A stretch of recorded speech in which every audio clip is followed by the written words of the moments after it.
तो last class में मैंने वाटर पॉल्यूशन का एक बेसिक आइडिया दे दिया था कि वाटर पॉल्यूशन कैसे होता है, क्या है, नहीं है। ठीक है, अब वाटर पॉल्यूशन से ही रिलेटेड दो चीजें हमें पढ़ना है। ये क्या हुआ, सृष्टि बार बार आ रही है, जा रही है।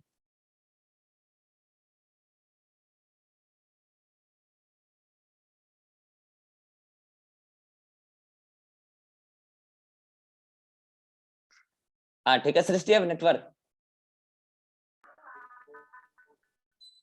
सर वो रिकॉर्डिंग वाला आया था ना, तो हम गलती से लीव कर दिए था। हाँ, तो जो है अब हमें दो पॉइंट पढ़ना है वाटर पॉल्यूशन में। एक पढ़ना है बायोमैग्निफिकेशन, जिसको हम इन शॉर्ट बायोमैग्निफिकेशन कहते हैं, और अच्छे से कहते हैं बायोलॉजिकल मैग्निफिकेशन। ठीक है, और एक पॉइंट और पढ़ना है यूट्रोफिकेशन। गेट लगा दो क्या? एक पढ़ना है यूट्रोफिकेशन, और ये दोनों वाटर पॉल्यूशन से रिलेटेड है और समझने वाली बातें हैं, और कुछ डाटा है जो आपको याद रखना है, जैसे कि किस में कितना डीडीटी का कंसंट्रेशन है, ये सब डायरेक्ट नीट में क्वेश्चन बन के आता है। ठीक है, तो वो सब तो आपको याद हो जाएगा। कंसेप्ट समझो क्या है बायोलॉजिकल मैग्निफिकेशन। मैग्निफिकेशन का मतलब क्या होता है, क्या समझते हैं? मैग्निफिकेशन, मैग्नीफाई आप पढ़ते होंगे, फिजिक्स में भी पढ़ते होंगे, मैग्नीफाइंग लेंस है, मैग्नीफाइंग कुछ apparatus ऐसा पढ़ते होंगे। ठीक है, तो मैग्नीफाइंग का मतलब होता है इंक्रीज करना, सक्सेसिव ऑर्डर में किसी भी चीजों का इंक्रीज होना मैग्निफिकेशन कहलाता है। यहाँ वर्ड लगा है बायोलॉजिकल मैग्निफिकेशन, मतलब लिविंग ऑर्गेनिज्म के अंदर किसी न किसी चीजों का लगातार सक्सेसिव ऑर्डर में बढ़ना हो रहा होगा, उसी को बायोलॉजिकल मैग्निफिकेशन बोला जा रहा है। तो सवाल है कि किस चीज का लगातार सक्सेसिव ऑर्डर में लिविंग ऑर्गन के अंदर बढ़ना पाया जा रहा है।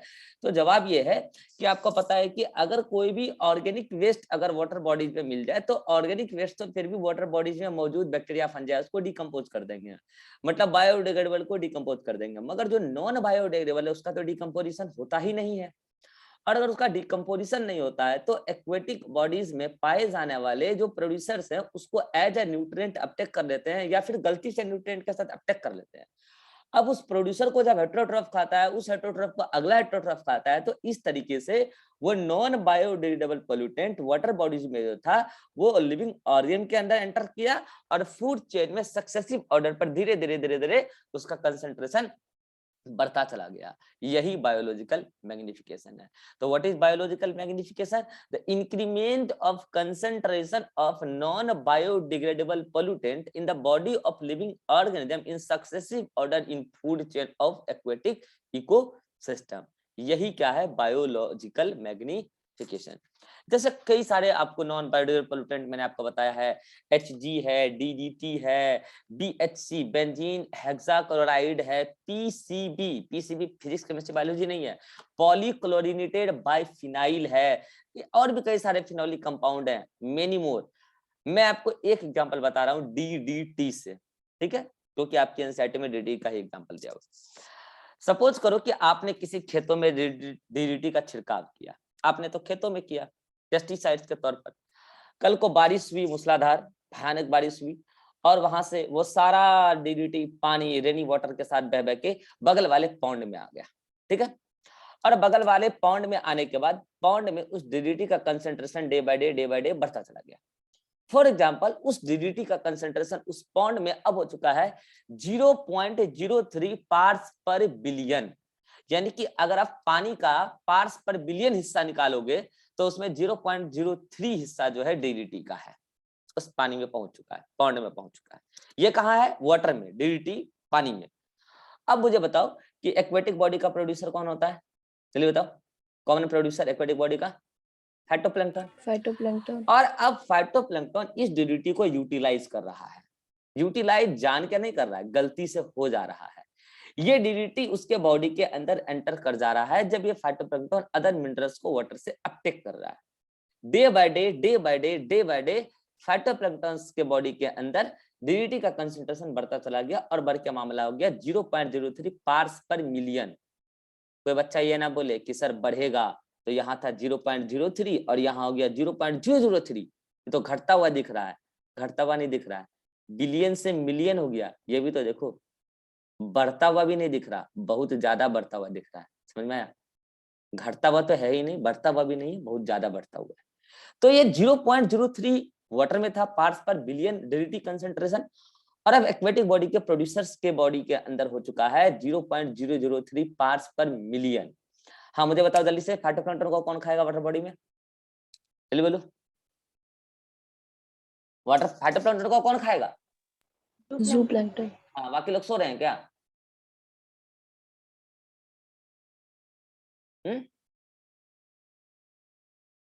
फाइटोप्लैंक्टन को खाएगा जूप्लैंक्टन, और जूप्लैंक्टन के अंदर अब कंसंट्रेशन हो गया है बढ़ के 0.04 पार्ट्स पर million.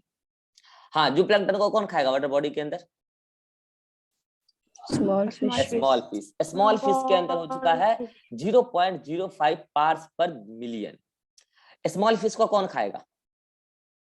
Large fish. Large fish. Large fish के अंदर कंसंट्रेशन हो चुका है 2 पार्ट्स पर मिलियन, और लार्ज फिश को वहां पे खाएगा फिश ईटिंग बर्ड, जिसके अंदर कंसंट्रेशन चुका है 25 पार्ट्स पर मिलियन। बच्चों मैं आपको बता दूं, फूड चेन के हर ट्रॉपिक लेवल पर जिस भी ऑर्गेनिज्म के अंदर डीडीटी जा रहा है, डीडीटी प्रभावित तो सभी को कर रहा है। क्या कह रहा हूं मैं? डीडीटी प्रभावित तो सभी को कर रहा है, लेकिन मुझे थोड़ा सा होशियारी के साथ सोच समझ के बताना कि कौन सबसे ज्यादा प्रभावित होगा। बर्ड। टॉप मोस्ट वाला। बर्ड। हाँ ये रीवा का सही जवाब है, बर्ड नहीं टॉप मोस्ट वाला, क्योंकि वो आज इस फूड चेन में टॉप मोस्ट में फिश ईटिंग बर्ड दिख रहा है। हो सकता है किसी दूसरे फूड चेन में शार्क हो सकता है किसी में कोई और। जो टॉप कंज्यूमर में होगा, जो टॉप कंज्यूमर होगा वो ज्यादा प्रभावित होगा। Now what's the reason behind this? What's the reason behind this? Reason is very simple. Due to more and more accumulation of non-biodegradable pollutant in top consumer, as top consumer are located at topmost trophic level of food chain. So many food chain terminated at that organism at that trophic level, so that the body size of organism also increasing successively in the trophic level of food chain. And so that the chances of accumulation of non-biodegradable pollutant in top consumer is very high as compared to the lower trophic level organism.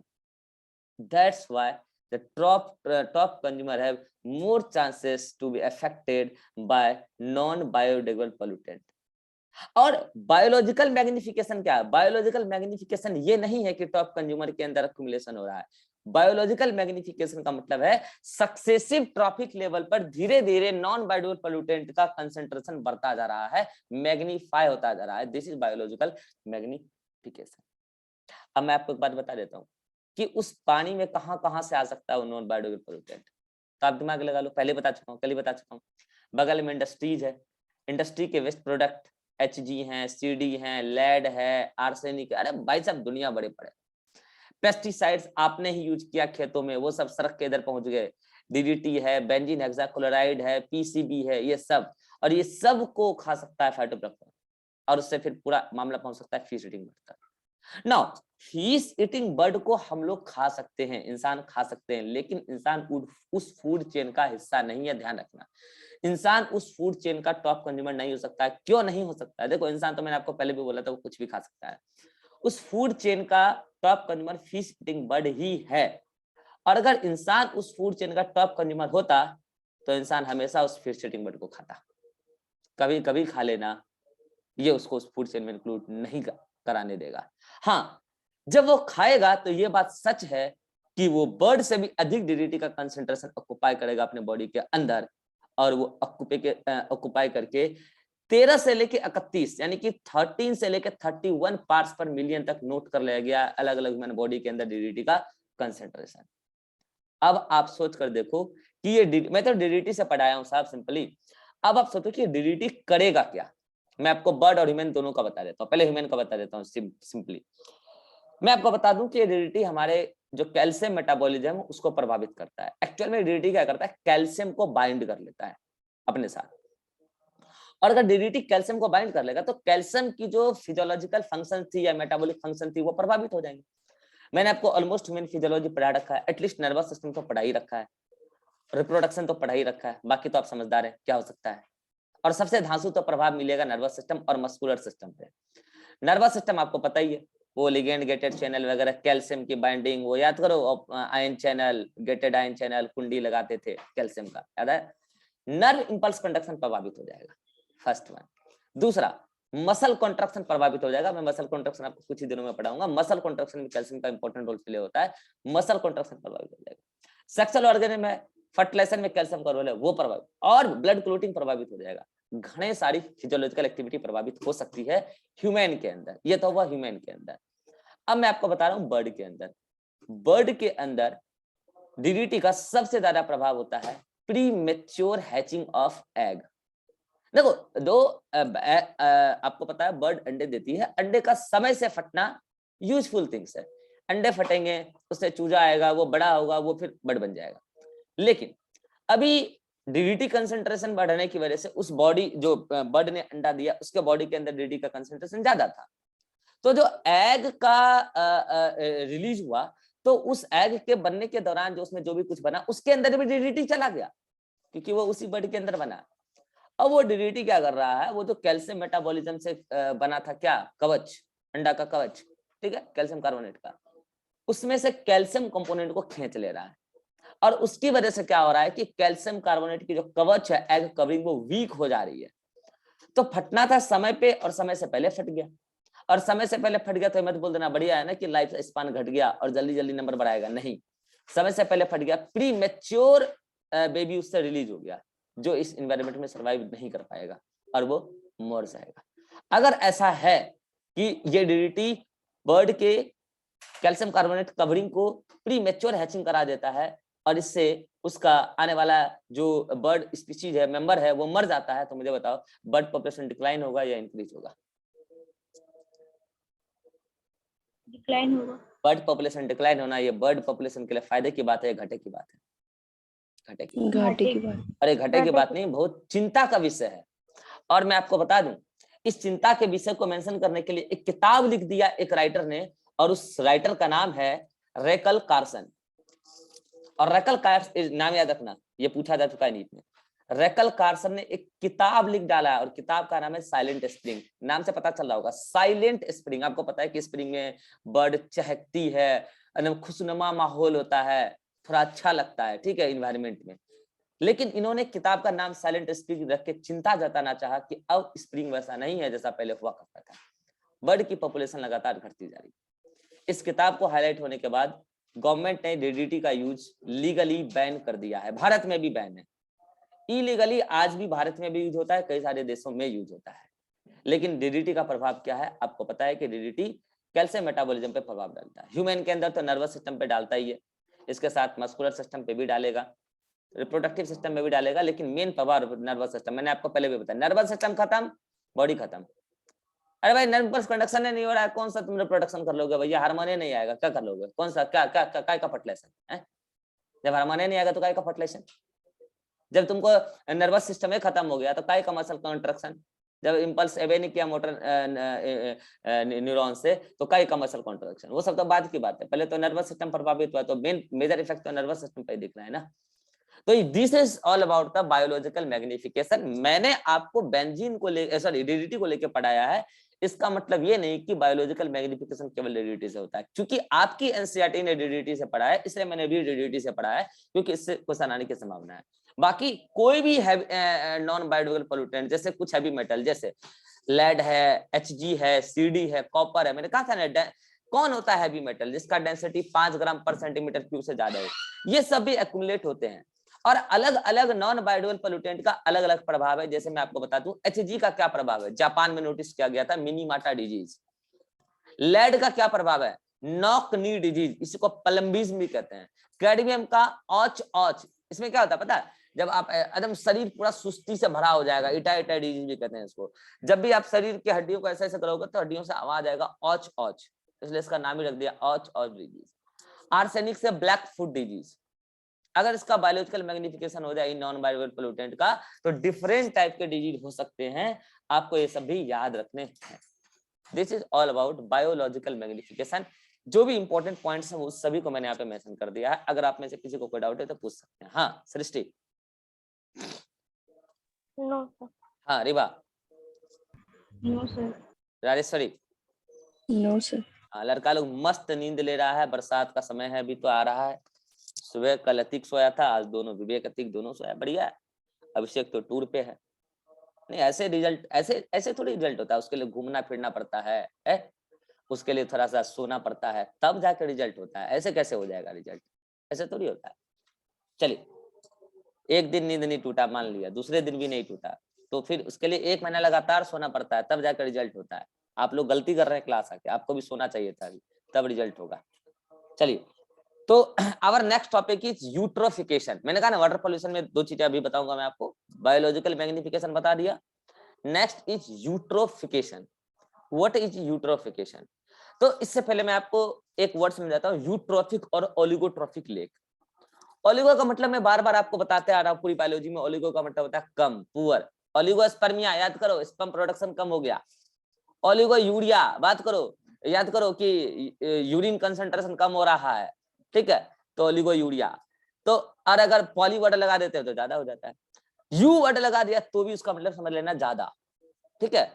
तो oligo मतलब oligotrophic lake का मतलब है कि कोई ऐसा lake जहां पर बैक्टीरिया फंजाई के लिए या फिर लिविंग ऑर्गेन के सर्वाइवल के लिए वहां पर न्यूट्रिएंट कम हो, न्यूट्रिएंट पुअर लेक हो, तो उसको बोलते हैं ओलिगोट्रोफिक लेक।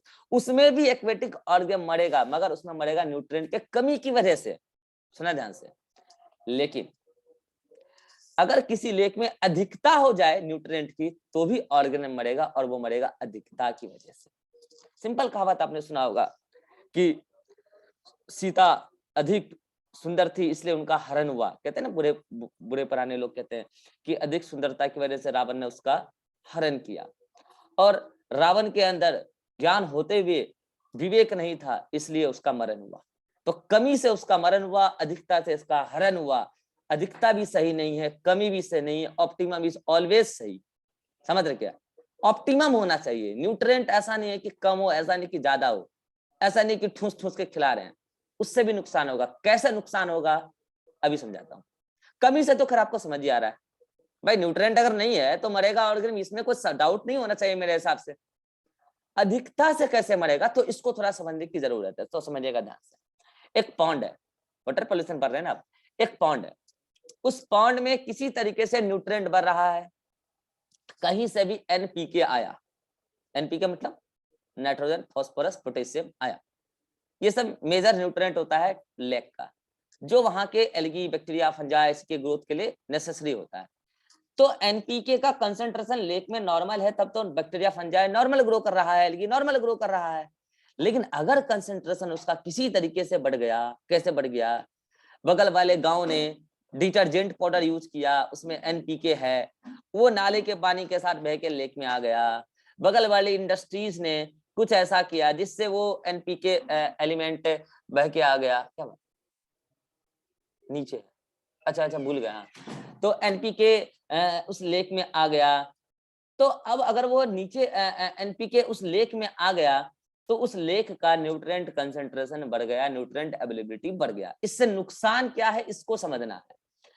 मुझे बताओ कि अगर इससे उसका न्यूट्रिएंट बढ़ गया, तो मुझे बताओ वहां पर एल्गी का ग्रोथ, बैक्टीरिया का ग्रोथ बढ़ जाएगा या घट जाएगा? बढ़ जाएगा। पहले बढ़ जाएगा, और बढ़ नहीं जाएगा भाई साहब। एल्गी तो इतना लपक के ग्रो करेगा कि एल्गल ब्लूम बना लेगा। एल्गल ब्लूम क्या होता है पता है?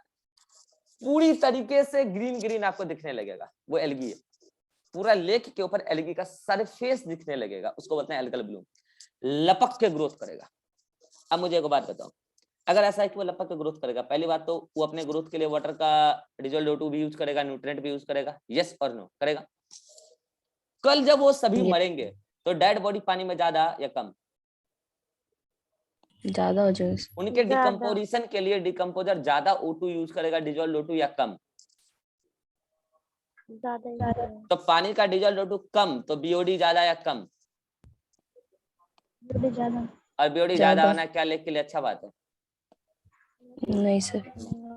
तो क्या होगा समझना ध्यान से, वहां पे ज्यादा से ज्यादा डिकम्पोजिशन चलेगा, पानी का O2 कंसंट्रेशन घटेगा। O2 कंसंट्रेशन जब घटेगा तो दूसरे हायर एक्वेटिक ऑर्गेनिज्म का भी डेथ होगा, चाहे वो मछलियां हो चाहे वो प्लांट हो, उनका भी डेथ होगा।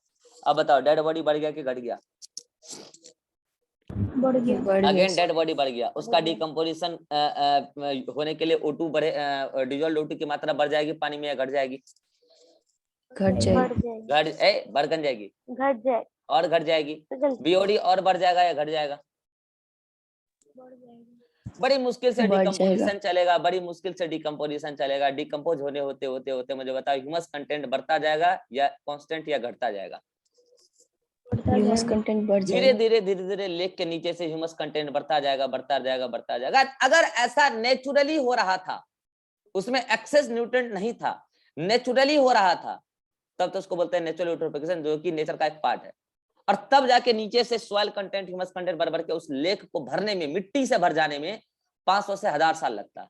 लेकिन इंसान जब उसमें इन्वॉल्व हो गया, बगल वाले गांव वाले ने डिटर्जेंट पाउडर का नाला वाला पानी उसमें छोड़ दिया, इंडस्ट्रीज से कुछ न्यूट्रिएंट वाले पानी आ गए उसमें, तो उसमें एल्गी के मजे आ गए, एल्गल ब्लूम बन गया। उसके बाद डिकम्पोजिशन भी ज्यादा हो गया, DO2 घट गया, बीओडी बढ़ गया, ह्यूमस कंटेंट बढ़ता चला गया। और जो काम 500 से 1000 साल में होना था वो काम 100 से 200 साल में हुआ। और वो लेक जहां पहले गांव के बच्चे जाके तैर के मजे लिया करते थे, तैरने सीखा करते थे, अब बच्चे वहां क्रिकेट खेल रहे हैं। बताओ, this is the ageing of lake. अगर नेचुरली हुआ तब तो 500 से 1000 साल में होता है एजिंग ऑफ लेक। इंसानों की एक्टिविटी की वजह से एजिंग का प्रोसेस फास्ट कर दिया गया, जिसको बोलते हैं एक्सेलरेटेड यूट्रोफिकेशन।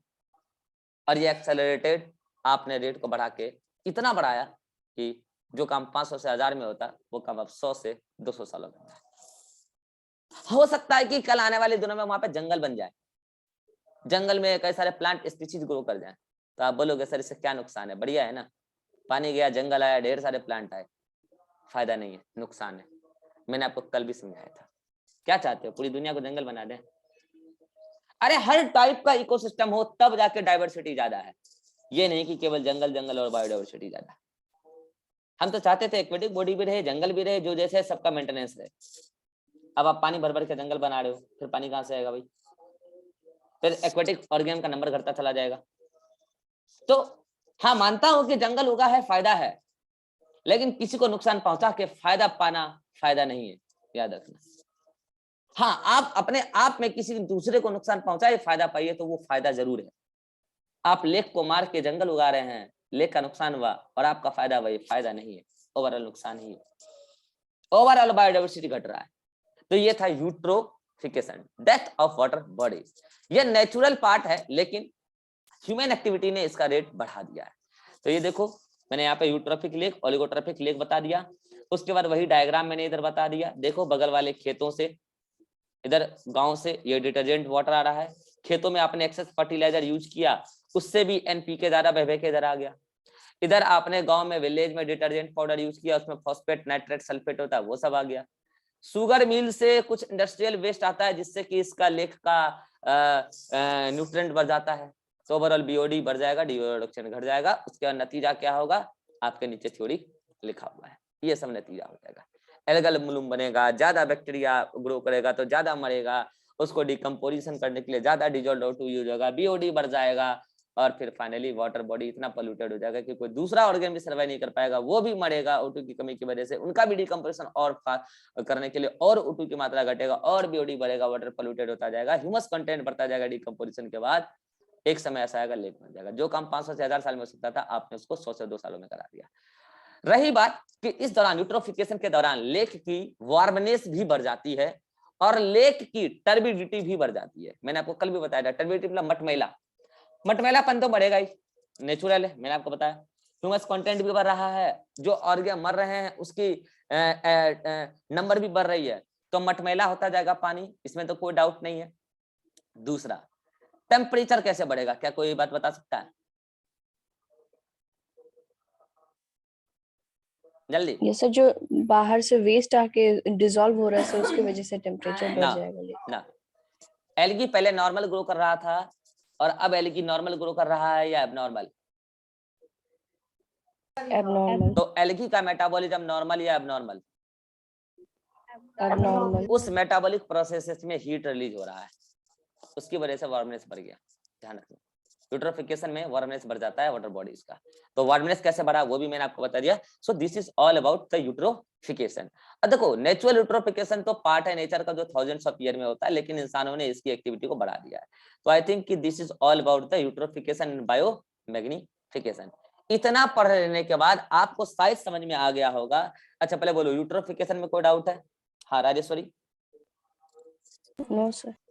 सृष्टि, नो सर। रिभा, चलो अब मैं आपको इतना पढ़ने के बाद ये बता देना चाहता हूं कि जो वाटर बॉडीज में वाटर पोल्यूशन काउज करने के लिए क्या क्या तरीके हो सकते हैं, आपने सब कुछ पढ़ लिया है। मैं बस सारी इंफॉर्मेशन को एक जगह कलेक्ट करके बता रहा हूँ, क्वेश्चन कैसे आएगा। मुझे बताओ, पहला हो सकता है house hold detergent. House hold detergent का मतलब समझ रहे हैं, एक तरीके से घरों से निकलने वाला कचरा, ठीक है। अगर हाउस, यहाँ डिटर्जेंट नहीं लिखा जाना चाहिए था, यहाँ लिखा जाना था हाउस होल्ड सीवेज। सही करो इसको, हाउस होल्ड सीवेज, सही कर लो इसको। तो पहला तो क्या हो सकता है, हाउस होल्ड सीवेज या वेस्टेज, सही कर लो, स्क्रीनशॉट ले लो। हाँ मुझे बताओ, अगर हाउस होल्ड सीवेज में डिटर्जेंट रिलीज हो रहा है, तो मुझे बताओ डिटर्जेंट किस चीज में रिच होता है? न्यूट्रिएंट में, यस और नो? हाँ सो गए सभी लोग? Yes yes sir. सो गए? तुम लोगों को पढ़ना ही नहीं पढ़ना ही बताओ। जब पूछा जाता है तो बाकी लोग क्या कैमरा ऑन करा के कराया जाए क्या लड़कियों के भी? अब क्या चल रहा है, सो रहे हो सब? No sir.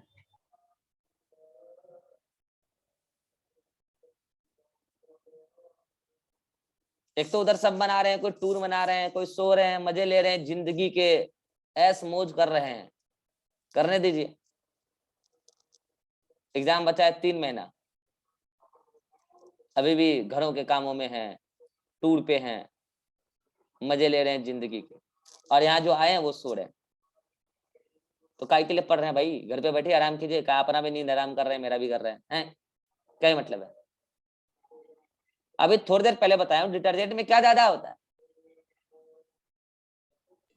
Sir nitrogen, phosphorus, NPK ज्यादा होता है, और फॉस्फेट होता है, सल्फेट होता है, ठीक है। तो अगर ये ज्यादा होता है तो डिटर्जेंट जब जाएगा वाटर बॉडीज में, तो ये कौन सी फिनोमेना काउज कराएगा, किस प्रकार का वाटर पॉल्यूशन काउज कराएगा? यूट्रोफिकेशन। यूट्रोफिकेशन। अगर आपने खेतों में फर्टिलाइजर ज्यादा यूज कर लिया, तो बताओ फर्टिलाइजर में भी क्या है? एनपीके। तो उससे भी क्या काउज होगा? यूट्रोफिकेशन। ये तो हुआ क्या, हाउस होल्ड डिटर्जेंट। अब आते हैं इंडस्ट्रियल वेस्ट में। इंडस्ट्रियल वेस्ट में अगर DDT, benzene hexachloride, cadmium, Hg, arsenic, lead, ये सब आ रहा है, तो इसकी वजह से क्या, मुझे बताओ पहले किस टाइप का वेस्ट है ये बताओ? Non biodegradable. इससे क्या होगा? बायोमैग्निफिकेशन, मतलब बायोलॉजिकल मैग्निफिकेशन, ठीक है। अब देखो लिखा है toxic chemicals, water pollution by industrial effluents, मतलब इंडस्ट्री से जो बाहर निकलता है, can be controlled by suitably treating pollutants, जिसके बारे में हम कल पढ़ेंगे कि टॉक्सिक केमिकल को वाटर बॉडी में रिलीज करने से पहले कैसे ट्रीट किया जा सकता है। ये तो हुआ क्या, हाउस होल्ड डिटर्जेंट, मतलब हाउस होल्ड सीवेज, मतलब कि वेस्टेज ये बोलो, और इंडस्ट्रियल वेस्टेज। अब आते हैं सीवेज। सीवेज क्या होता है? सीवेज मतलब केवल घरों से निकलने वाला कचरा नहीं होता है। सीवेज का मतलब होता है पूरे सिटीज से जो कचरा निकल रहा है, पूरे सिटीज से, जब आपके घरों से निकलने वाला गोभी का टुकड़ा हो, मीट का टुकड़ा हो, डेड बॉडी का हिस्सा हो, हॉस्पिटल से निकलने वाला वेस्ट हो, सरकारी दफ्तरों से निकलने वाला वेस्ट है, सो पूरे सिटीज से जो कचरा निकल रहा है उसको एक साथ मिला के कहते हैं सीवेज। और उस सीवेज में क्या क्या हो सकता है? मेनली उसमें ऑर्गेनिक वेस्ट होता है, मेनली, ठीक है, इंक्लूडिंग ह्यूमन एक्सक्रीटा भी होता है, ठीक है। तो उसमें सब कुछ है। अब मुझे बताओ, सीवेज का बीओडी बहुत ज्यादा और डिजॉल्व्ड ऑक्सीजन बहुत कम होता है, ठीक है, आपको पता होगा। तो अब इन सीवेज को कैसे हम पानी में जाने से रोकें, या एक्वेटिक बॉडी में कैसे मिक्स होने से रोकें, इसकी चर्चा करेंगे हम नेक्स्ट क्लास में। नेक्स्ट क्लास में हम आपको बताएंगे कि सीवेज ट्रीटमेंट प्लांट क्या होता है, हम उससे वाटर को कैसे प्यूरिफाई कर सकते हैं। मैं आपको एक बात हमेशा याद दिला देना चाहता हूँ, सीवेज ट्रीटमेंट प्लांट से मतलब कंट्रोल ऑफ वाटर पोल्यूशन से, या फिर एयर कंट्रोल ही आप पढ़े, एयर पोल्यूशन कंट्रोल पढ़े, इससे पोल्यूशन खत्म नहीं होता है, पोल्यूशन मिनिमाइज होता है। पोल्यूशन खत्म नहीं होता है, पोल्यूशन मिनिमाइज होता है। बात हमेशा ठूस लो बेटे, पोल्यूशन मिनिमाइज होता है, खत्म नहीं होता है। ठीक है, तो this is all about different type of wastage which may cause water pollution. हाँ, यहाँ तक अगर कोई समस्या है तो पूछ सकते हो। हाँ Rajeshwari. No sir. Ribha. No sir. Srishti. No sir. अरे हमारे पास अभी काफी समय है, अगला मीटिंग क्रिएट करते हैं और अगले मीटिंग में हम सीवेज ट्रीटमेंट प्लांट ले ही लेते हैं। यहाँ तक पढ़ लो, यहाँ तक पढ़ लो।